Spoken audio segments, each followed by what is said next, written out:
Yes, that is what you see when a securitization project fails. If you call me a thief, and then people don't take me as a thief, then it is most likely that people will begin to look at you as a thief yourself. So I think we are going to have it's going to have a very boomerang effect on the trust for America in terms of relationship with other states, trust for America in terms of readiness to establish perfect relationship with America. I do know that several people who intended to send their children to America for education are now taking another look. They are looking in other directions. Canada is receiving more and more immigrants, and some of these immigrants now moving towards Canada are people who would have naturally wanted to stay in America. So there are several lessons from what is happening in America, and the lessons are not only for America, but for the rest of the world.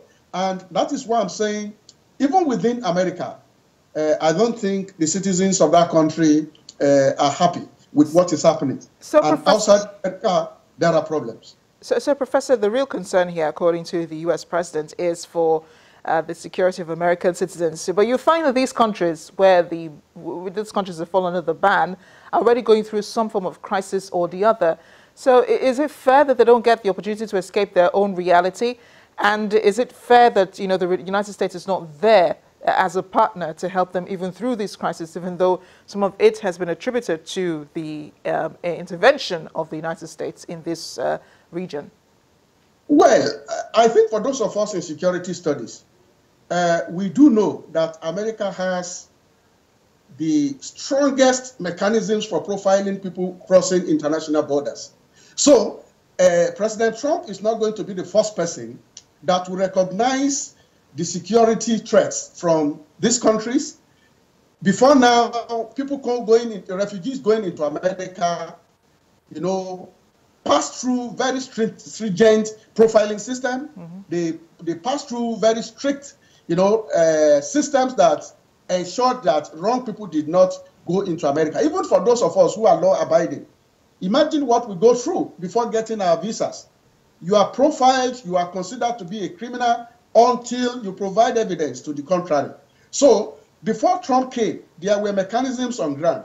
But I think what is happening now is that Trump is making America to make too much noise about, this issue of crossing international borders.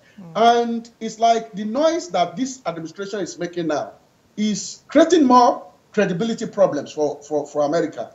And in the nearest future, we'll begin to see the negative effects of what is happening now. I don't think it's not going to it's an ill wind that is not going to do America well. But do you think this is his way of putting America first? Is America being put first with this travel ban? He's trying to put America first. That is the policy.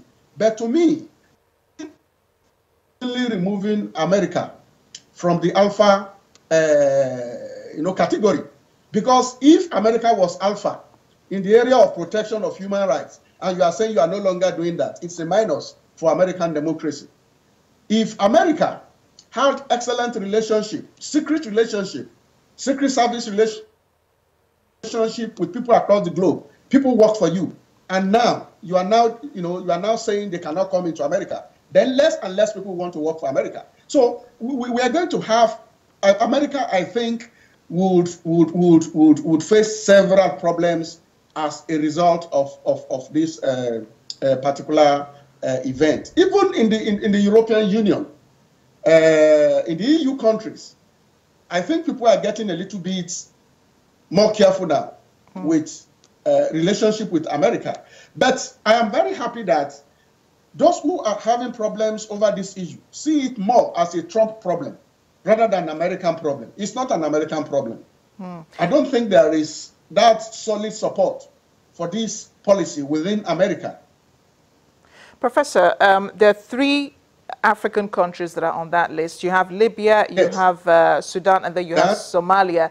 What does it say about the U.S. policy towards Africa? They're lumping these African countries with countries in the Middle East whom they say are indirectly, because what President Trump is doing is indirectly saying that these countries are exporters of terrorism. So what does this also say about U.S. policy towards Africa? Well, I think these three countries have always been having problems with America. I remember, early in my career, I wrote a paper on the relationship between America and Libya when America tagged Libya as an axis of evil. And there was a rapprochement. There was a moment when cordial relationship was reestablished with the government of Libya, Gaddafi's regime. And then suddenly, the Arab Spring came up, motivated from outside, leading to the destruction of Libya. And the destruction of Libya, the death of Gaddafi, we are feeling here in Nigeria because some of the arms being used by Boko Haram have the marks of the mercenaries that work for Gaddafi. Now for Sudan, Sudan was accused of housing Osama bin Laden. And of course, you will recall that a major pharmaceutical industry in Sudan was attacked by the US, and it was discovered later that it was a misguided attack. Now, Somalia has always been a problem. Somalia has always been a problem. So there is nothing new about Somalia. There is nothing new about Sudan. There is nothing new about Libya. What is new now is a new president in town who decided to make a big issue out of these three African states. And when you look at the problems that the three African states are having, basically the issues are more from outside than within Africa. And that is why scholars are not encouraged to write on some of these problems. So there is nothing new about these countries. What is new is a new president in town, and that is President Trump. Professor Olawale Albert, thank you so much for speaking with us on Diplomatic Channel. Thank you so much, Amarachi.